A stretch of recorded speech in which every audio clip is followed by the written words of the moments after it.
மாறுகிறது, வாழ்க்கை நன்மையினால நிரப்பப்படுவது உன்னால பார்க்க.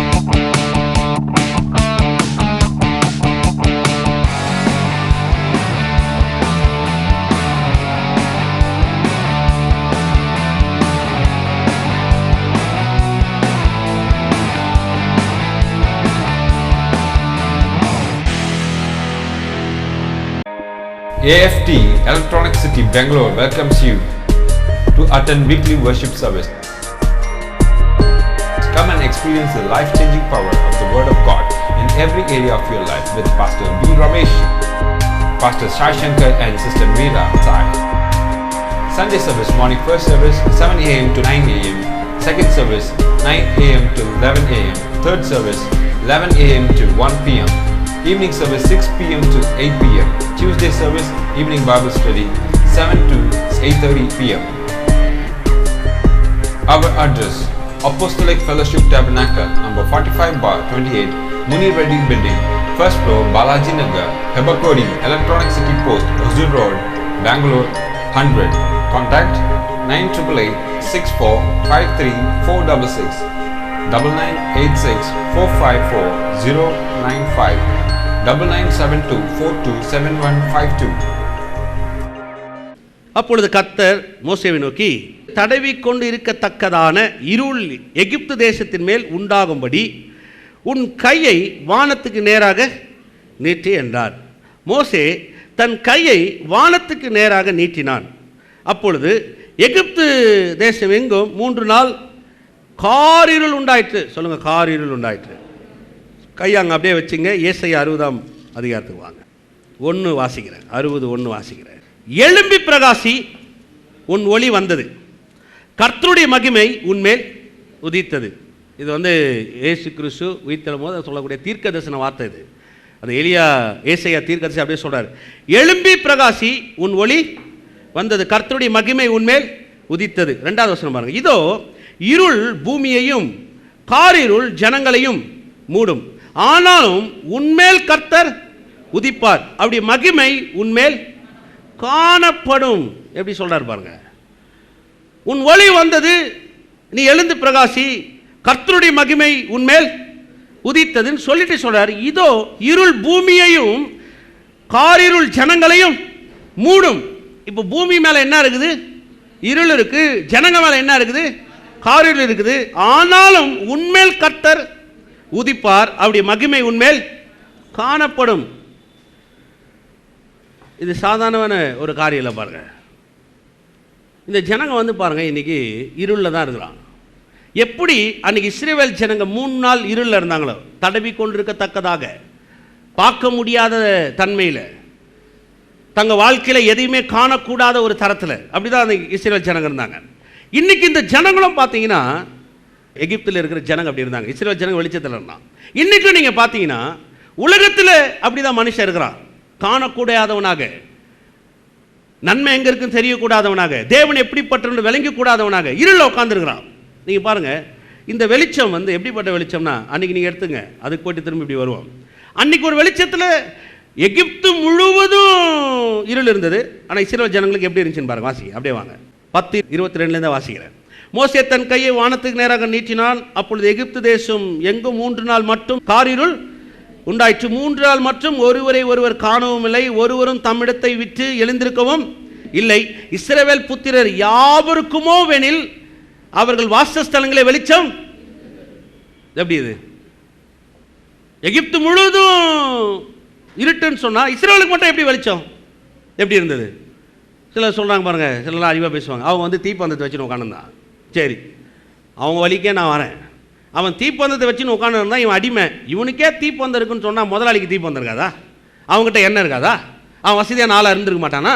இதெல்லாம் இப்படி பேசுகிறாங்க பாருங்க. அப்போ அவங்களுக்கு எப்படி வெளிச்சம் இருந்துச்சு பாருங்க. அந்த வெளிச்சம்ன்றது நீங்கள் காணக்கூடிய இந்த வெளிச்சம் இல்லை, இது சூரிய வெளிச்சம் இல்லை, இயற்கைக்கு அப்பாற்பட்ட ஒரு வெளிச்சத்தை தேவன் அவனுக்கு வைத்திருந்தார். இயற்கைக்கு அப்பாற்பட்ட வகையில் அந்த வெளிச்சத்தில் அந்த மக்களை 3 நாள் அவளை காத்தார். அவன் இருட்டில் உட்கார்ந்துட்டு இருக்கிறான். உட்கார்ந்த இடத்துல இருந்து எழ முடியல, அவனுக்கு ஒன்றும் தெரியல, அவன் கண்ணில் ஒன்றும் பார்க்க முடியல.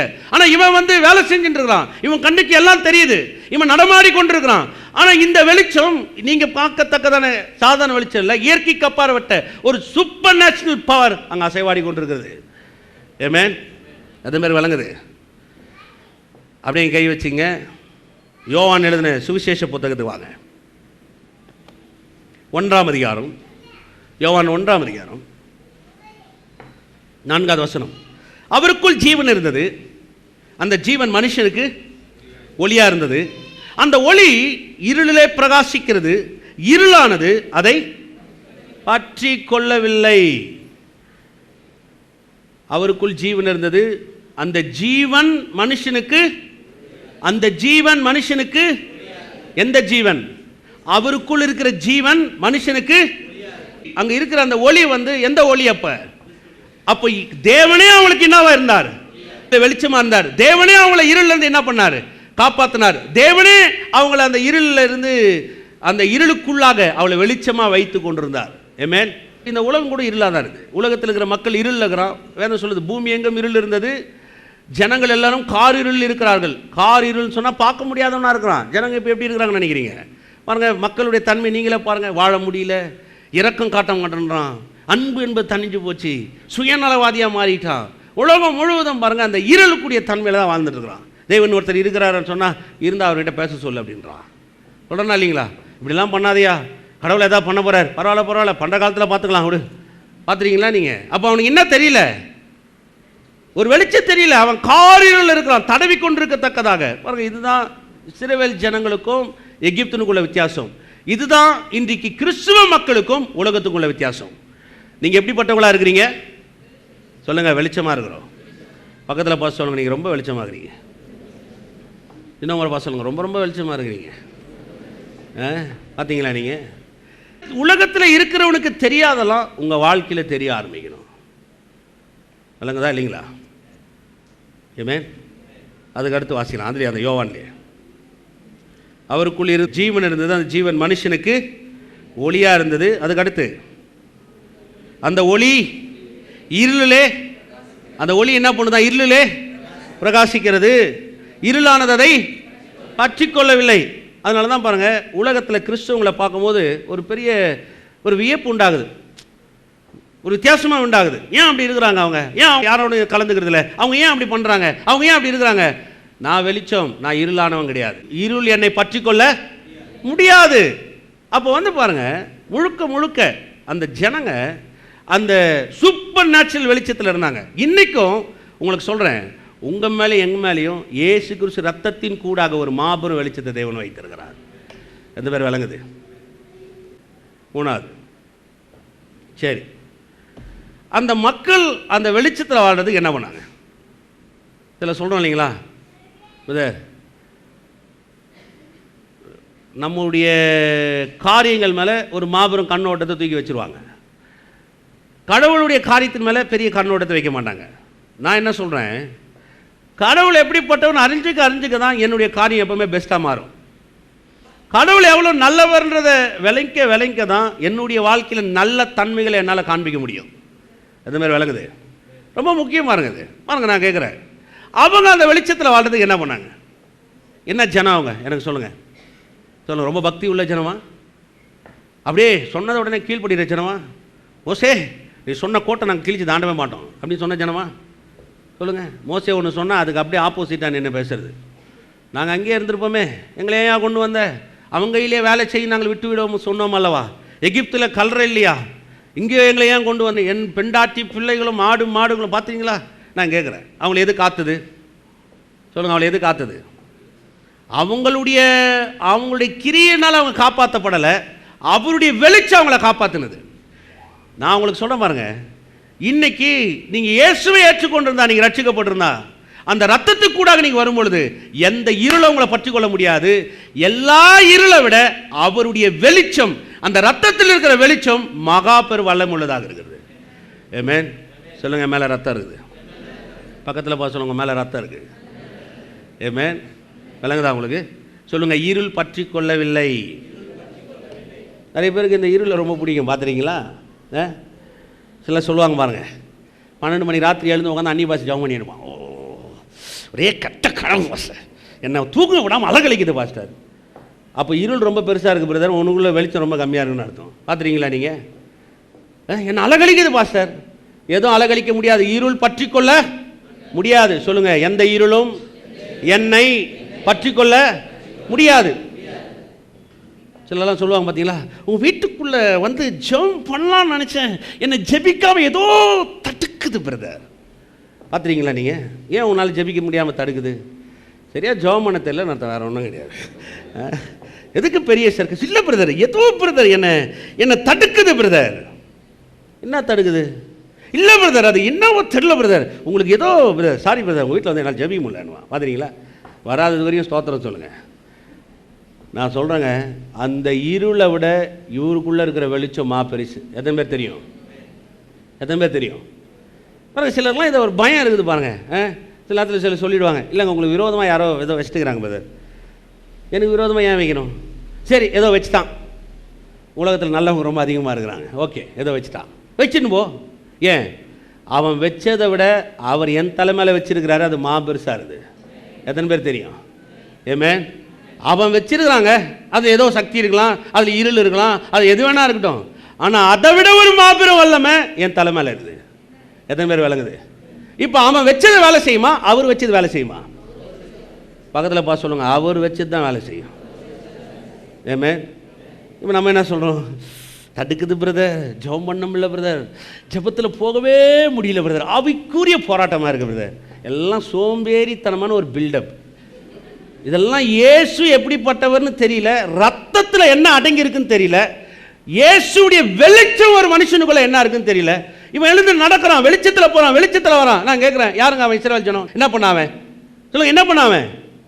ரொம்ப நல்லவனா?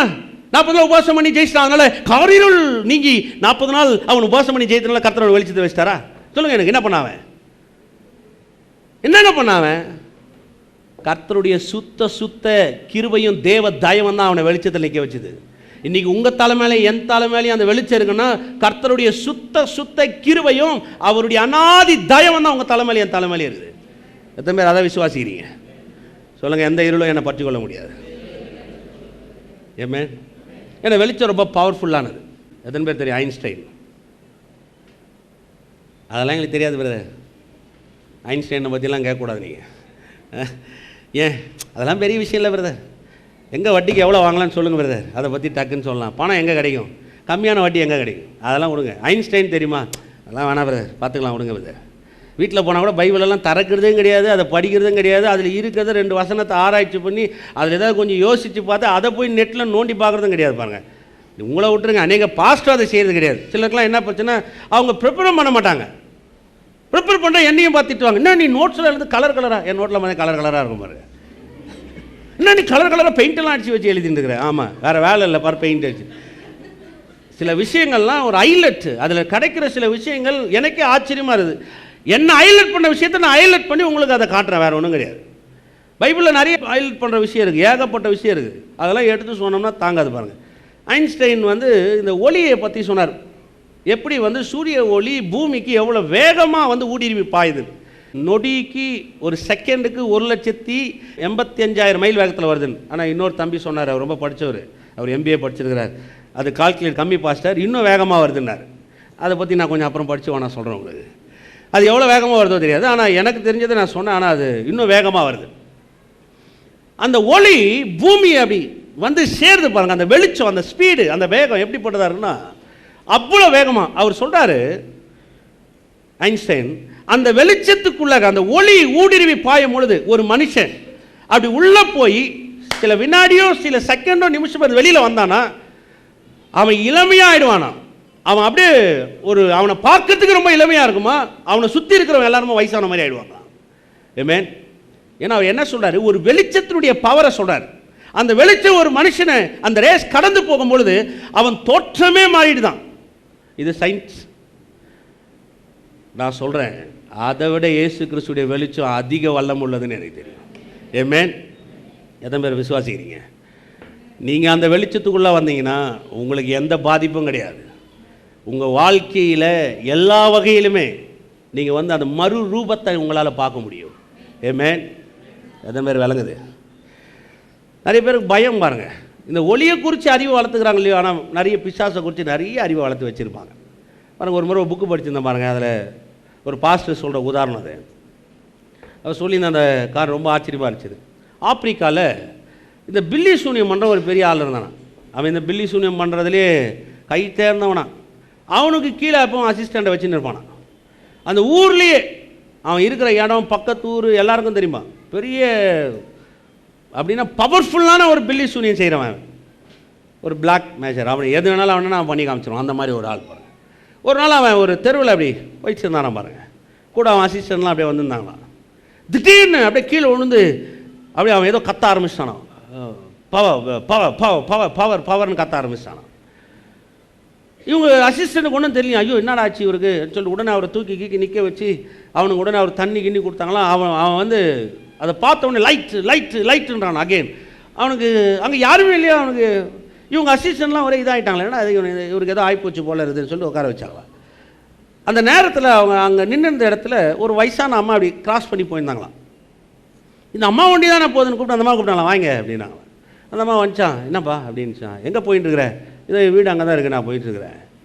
எங்கே இப்படி போயிட்டுருக்குற அப்படின்னாங்களா. நான் இதான் சர்ச்சுக்கு காலையில் போனேன், சர்ச்சில் ஒர்ஷிப்பை முடிச்சுட்டு நான் பண்ணி என் வீட்டுக்கு போயின்னுக்கிறேன்ச்சான். ஒளி கடந்தாவே இருள் கீழே விழுந்துடும். ஏமேன்.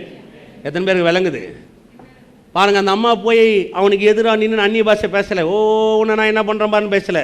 அப்படியே ஒன்று கத்திட்டு இல்லை, அப்படியே அவன் பிடிச்சி குறவழியை கடிக்கலை, அவனை எதுவும் பேசலை, போன்னு சொல்லலை. அந்த அம்மா அப்படி கிராஸ் பண்ணிச்சான். அவன் கீழே என்ன பண்ணானா.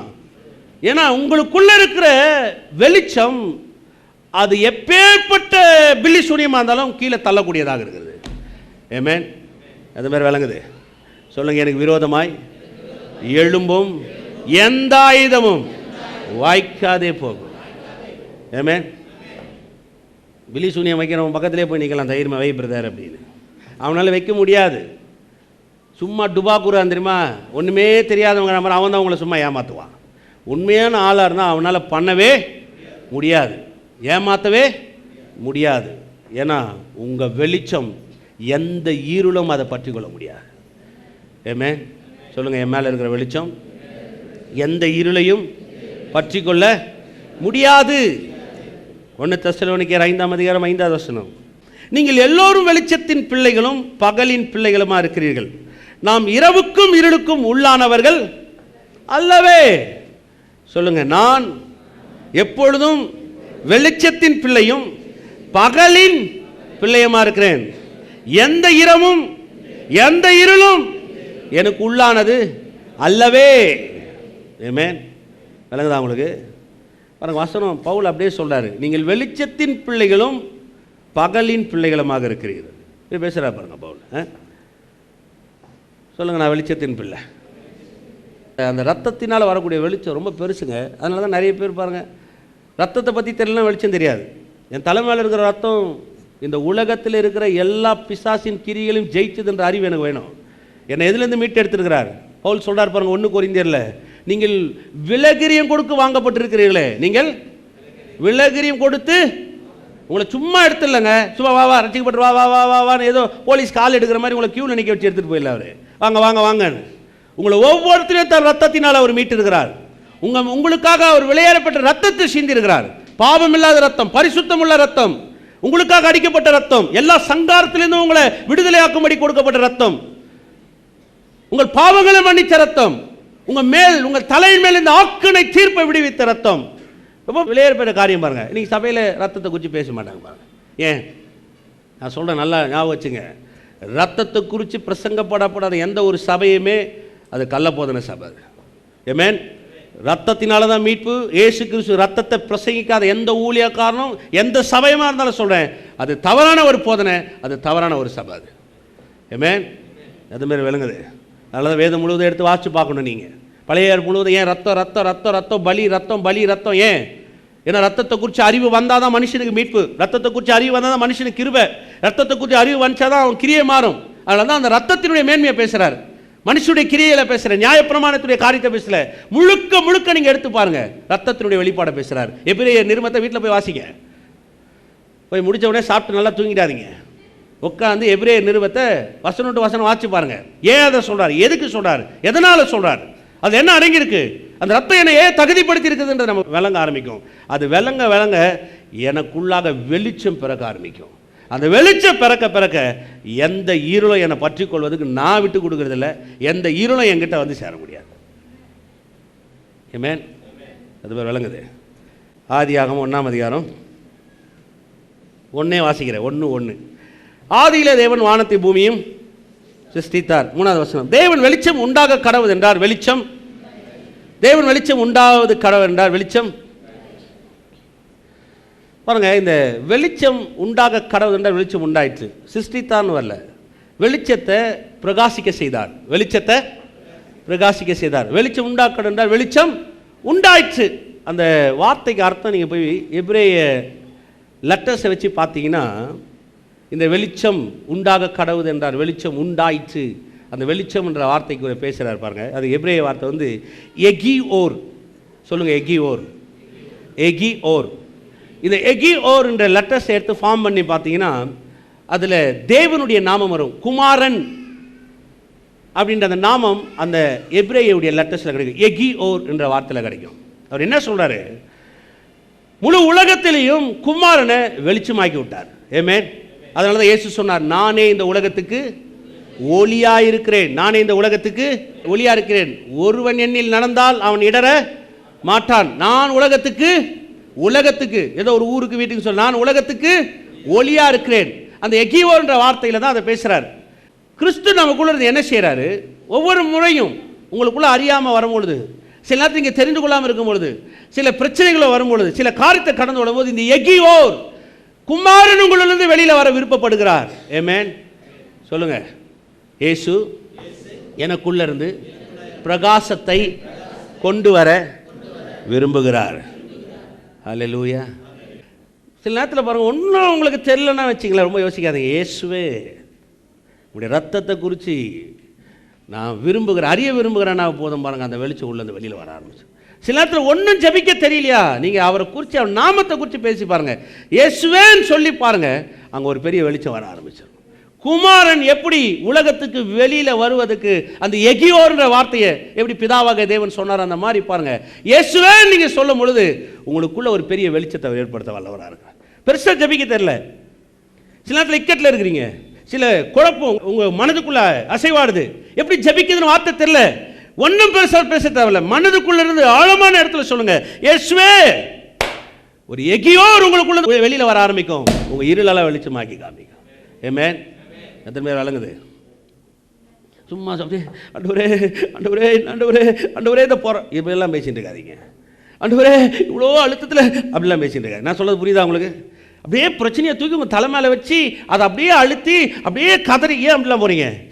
ஆண்டவரே நீர் வல்லவர், இப்படி வெளிச்சமா பெரியது இயேசுவே அப்படின்னும் போது நான் உங்களுக்கு சொல்கிறேன் பாருங்க, உங்களை காணக்கூடியவங்களை பண்ண ஆரம்பிச்சிருவார். ஆமென். எத்தனை பேர் விளங்குது?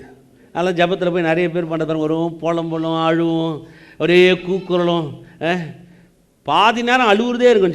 ஜபம்னாவே முகாட போட்டு ஓன்னு குஞ்சிக்க வேண்டியதான். ஓ ஆண்டவரே ஆண்டவரே இந்த பாவி, ஆண்டவரே ஆண்டவரே இந்த பாவியா, இந்த பாவி இந்த பாவி இந்த பாவி இந்த பாவி. என்றைக்கு தான் நீதிமானாக இருக்குது? அப்போ சொல்லுங்க பார்க்கலாம், என்றைக்கு தான் பிள்ளையாக மாறுது? என்றைக்கு தான் நம்ம கர்த்தர்கிட்ட போய் உரிமையோடு நிற்கிறது? நான் பாவி ஆண்டவரே, ஆண்டவரே நான் எப்படி, ஆண்டவரே நான் என்ன சொல்லுவேன், ஆண்டவரே என் பலவீனம், ஆண்டவரே. உன் பலவீனம் தான் தெரியுது, உன் பலவீனத்தை கர்த்தருக்கு சொல்லணுமா? ஆனால் அவர் பலம் என்னன்னு உங்களுக்கு தெரியல. கர்த்தாவே என் பலவீனம்தான், ஆனால் இதை விட உங்களுடைய பலன் பெருசு. ஆமென். அது மாதிரி அப்படி பேச நினைக்கிறீங்க பாருங்க. நிறைய பேருக்கு இந்த ஜபம்னாவே அதில் ஒரு மேன்மை கிடையாது பாருங்கள். ஏதோ போய் உட்காந்து கொஞ்ச நேரம் அவ்வளோன்னு அழுது, கொஞ்ச நேரம் அப்படியே மூக்க சிந்தின்னு அப்படியே கண்ணை துவச்சிட்டு கர்த்தர்கிட்ட எல்லாத்தையும் இறக்கி வச்சுட்டு வந்துட்டேன். அவர் உங்களை ரட்சிக்கும் பொழுதே சொல்கிறார், வருத்தப்பட்டு பாரம் சுமப்பேன் என்னிடத்தில் வா, நான் உனக்கு. அப்போ ரட்சிப்புன்றது என்ன? சுமந்து வாழ்கிறதா? சொல்லுங்கள், ரட்சிப்புன்றது என்ன? இளைப்பாறுதல். என் சுமையை ஒருத்தர் சுமந்து கொண்டிருக்கிறார், என் சுமையை ஒருத்தர் சுமந்து தீர்த்து விட்டார் சிலுவையில். ஆமென். இன்னும் சுமை இருந்தாலும் அந்த சுமையும் தீக்க அவர் வல்லவராக இருக்கிறார். எதுமாரி விளங்குது? ஆனால் ஜெபம்னு சொன்னால் அந்த ஒரு வெளிச்சம் உள்ளே வரணும். ரத்தத்தை குறித்து, கிறிஸ்துவை குறித்து ஒரு வெளிப்பாடு உள்ளே வரணும் பாருங்கள். சிறுவேல் ஜனங்க வெளிச்சத்தில் வாழணும். எகிப்தில் இருக்கிறவங்களாம் இருட்டில் உட்காந்துருக்கிறான், உட்காந்த இடத்துல எழவே இல்லை. ஆனால் நம்மளை கர்த்தர் அப்படி வைக்கல பாருங்கள். அவர் எல்லாவற்றுக்கும் போதுமானவரும் அதிகமானவராக இருக்கிறார். ஆமென். உடன்படிக்கை பெட்டியை முடித்தேன், இன்னும் சில காரியங்கள் எடுக்கணும், இன்னும் நான் அந்த கிருபாசனத்தை குறித்து பேசணும்னு வரேன். ஆமென். ஹல்லேலூயா. சொல்லுங்கள், எந்த இருளும் என்னை பற்றி கொள்ள முடியாது. இயேசுவே எனக்குள்ளாக வெளிச்சமாக இருக்கிறார். பக்கத்தில் பார்த்து சொல்லுங்க, எந்த இருளும் உங்களை பற்றி கொள்ள முடியாது. உங்களுக்கு விரோதமாய் எந்த ஆயுதமும் கிடையாது. உங்களுக்கு விரோதமாய் எந்த பில்லி சூன கட்டும் கிடையாது. இயேசுவே எனக்கு வெளிச்சம். ஹல்லேலூயா. Thank you Jesus. Hallelujah. Hallelujah. கரங்களை உயர்த்து வாய்களை திறந்த தேவனை ஸ்தோத்திரிப்போமா எல்லோரும். ஓமை துதிக்கிறோம் கர்த்தாவே, ஓமை ஸ்தோத்திரிக்கிறோம், ஸ்தோத்திரிக்கிறோம் தகப்பனே, ஸ்தோத்திரிக்கிறோம் தகப்பனே. ஹல்லேலூயா, ஹல்லேலூயா. ஓ மக்கு நன்றி கர்த்தாவே, ஓ மக்கு நன்றி, ஓ மக்கு நன்றி கர்த்தாவே. ஆண்டவர் இந்த காலை வேலைக்காக ஸ்தோத்திரிக்கிறோம். கர்த்தர் எங்களுக்கு வெளிச்சமாக இருக்கிறீரே, ஓ மக்கு நன்றி கர்த்தாவே. ஆண்டவரே எங்களை அழைத்தவர் நீரப்பா, எங்களை தகுதிப்படுத்தினவர் நீர், எங்களை பிள்ளையாய் மாற்றினவர் நீர். ஆண்டவரே உடைய கிருபைகளுக்கு எங்களை பாத்திரமாய் மாற்றின நீர். ஆண்டவரே உடைய தயவு எங்களை நிற்க வைத்திருக்கிறதே, ஓ நமக்கு நன்றி செலுத்துகிறோம். கர்த்தாவே வந்திருக்கிற ஒவ்வொரு குடும்பத்தையும் குடும்ப தலைவனுடைய கருத்தில் ஒப்புக் கொடுக்கிறோம். இவர் மேலே ரத்தம் இருக்குது ராஜா, இவள் ரத்தத்தின் பிள்ளைகள், ரத்தத்தின் ஒரு உடன்படிக்கையின் பிள்ளைகள் அப்பா. இவள் குடும்பத்தை நாங்கள் ஆசீர்வதிக்கிறோம். குடும்பத்தில் எல்லா நன்மைகளும் மேன்மைகளும் மகிமைகளும் நிலை கொண்டிருக்கட்டும். குடும்பத்துக்குள்ளாக வெற்றி இருக்கட்டும், சமாதானம் இருக்கட்டும், கணவன் மனை உறவு இருக்கட்டும், தீர்காயுசு இருக்கட்டும். ஆண்டவரே ஆண்டவரே சுகம் இருக்கட்டும், வெற்றி இருக்கட்டும். ஆண்டவரே பெரிய காரியத்தை செய்யும் இயேசு கிறிஸ்து வல்லமுள்ள நாமத்தினாலே இவளை ஆசீர்வதித்து ஜெபிக்கிறோம் எங்கள் ஜீவனுள்ள நல்ல பிதாவே, ஆமென். கர்த்தராகிய இயேசு கிறிஸ்துவின் கிருபையும் பிதாவாகிய தேவனுடைய அன்பும் பரிசுத்த ஆவியானவருடைய அன்பின் ஐக்கியம் இன்றும் என்றும் சதா காலம் நாம் ஒவ்வொருத்தரும் இருப்பதாக, ஆமென்.